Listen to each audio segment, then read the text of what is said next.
The Nanchang Uprising was the first major Kuomintang communist engagement of the Chinese Civil War, begun by the Communists to counter the anti-communist purges by the Nationalist Party of China. The Kuomintang established a revolutionary committee at Nanchang to plan the spark that was expected to ignite a widespread peasant uprising. Deng Yanda, Song Qingling and Zhang Fakui were among the political leaders. Military forces in Nanchang under the leadership of He Long and Zhou Enlai rebelled in an attempt to seize control of the city after the end of the First Kuomintang Communist Alliance. Other important leaders in this event were Zhu De, Yiting and Liu Bocheng. Communist forces successfully occupied Nanchang and escaped from the siege of Kuomintang forces by August 5. Withdrawing to the Jinggang Mountains of western Jiangxi. August 1 was later regarded as the anniversary of the founding of the People's Liberation Army and the first action fought against the Kuomintang. Names in Chinese, apart from the name shown above, the event is known as August 1 Nanchang Uprising, August 1 Uprising, Nanchang Rebellion, Nanchang Insurrection, or Nanchang Mutiny. The government of the People's Republic of China and the Communist Party of China refer this as the Nanchang Uprising, while the government of the Republic of China and the Chinese Nationalist Party refer this as the Nanchang Rebellion. Order of battle. Communist forces at their peak during the Nanchang Uprising totaled over 20,000, though some of them did not join the battle until a day later. The entire communist force was organized into the Second Front Army, and over half of it was under He Long's command. Communist representative was Zhou Enlai. Chief of Staff was Liu Bocheng and Director of the Political Directorate of the Second Front Army was Guo Moruo. The following is the order of battle for the Communist forces. 9th Army commanded by Zhou Enlai, with Zhu De as the deputy commander and Zhu Kejing as the Communist Party representative. 11th Army commanded by Yiting, with Kai Tingkai as the deputy commander and Nie Rongzhen as the party representative. 10th Division commanded by Kai Tingkai. 24th Division commanded by Gu Zunming. Dong Zhongming. 25th Division commanded by Li Hanhun, and after taking Nanchang by Zhou Skedi. 20th Army commanded by He Long and Liao Qianwu as the Communist representative. 1st Division commanded by He Jingjai. 2nd Division commanded by King Guangyu and 3rd Division commanded by Zhou Yikan. Battle at Nanchang. The rebellion was initially planned to take place during the night of July 30.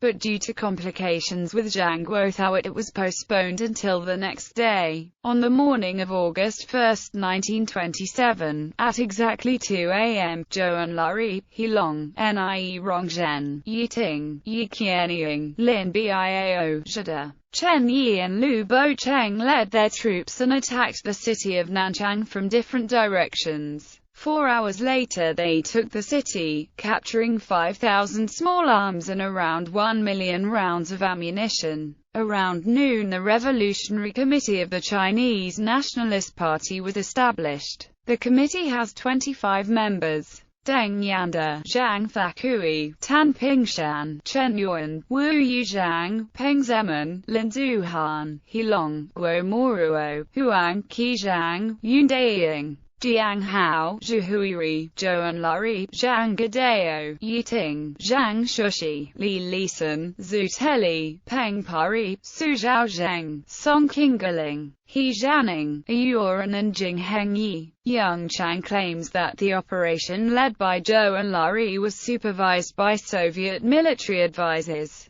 Their goal was to lead the troops to a coastal area in order to receive a supply of weapons from the Soviet Union. Retreat. Facing a counterattack from the Nationalists, the Communists decided to retreat south towards the province of Guangdong. Once there they would try to take over the city of Guangzhou while spreading their influence to the peasants and farms in that area. Disaster foretold. Guangzhou was the target set by the Soviet Comintern and, on August 3, Communist troops pulled out of Nanchang. Their little long march came to an end at the beginning of October, as they came down out of the Hakka uplands and into the Kaohsiung area. In Chaozhou they were defeated by nationalist-affiliated troops. The communists were broken up and traveled in two general directions. One heading to Shanwei, where they engaged the nationalists in guerrilla warfare, and the other to southern Hunan, where they eventually joined a force under Mao Zedong, whose abortive autumn harvest uprising had been no more successful. The communist forces had suffered such a decisive and disastrous defeat that only 1,000 soldiers remained as a complete unit, reforming into a regiment. Under the command of Juda and Chen Yi, who had faked their names, the regiment sought refuge from a local Hunan warlord. From this humble beginning the force eventually grew to a force 10,000 strong, traveling to Jiangxi and joining Mao Zedong at Jinggangshan in April 1928. Liu Bocheng became a fugitive but was lucky enough to find other communists who helped him and eventually sent him to the Soviet Union for military training, while Lin Biao deserted after the defeat. However, he had to return to the communist force because of his fear that locals hostile to his side would turn him over to his enemies or kill him. Guo Moruo fled to Japan after the defeat. Other surviving members were much less fortunate. All became fugitives. Zhou Enlai, Yi Qianying and Yiting lost contact with the others and fled to Hong Kong, with Zhou seriously ill. The three had 2 pistols with them and were successful in reaching Hong Kong. Nie Rongzhen, the other communist leader, also successfully escaped to Hong Kong. He Long had strongly opposed the retreat plan, accurately pointing out that marching 1,000 miles in the heat of summer would put a severe strain on the troops, and that popular support for the communists in Guangdong was merely a fraction of the huge support they had among the peasantry in Hunan. His opinion was that the new communist base should be established in the border region of Hunan, suggesting that in Hunan the communist troops would be easily resupplied and their numbers increased by the enlistment of the local populace. However, his suggestion was vetoed.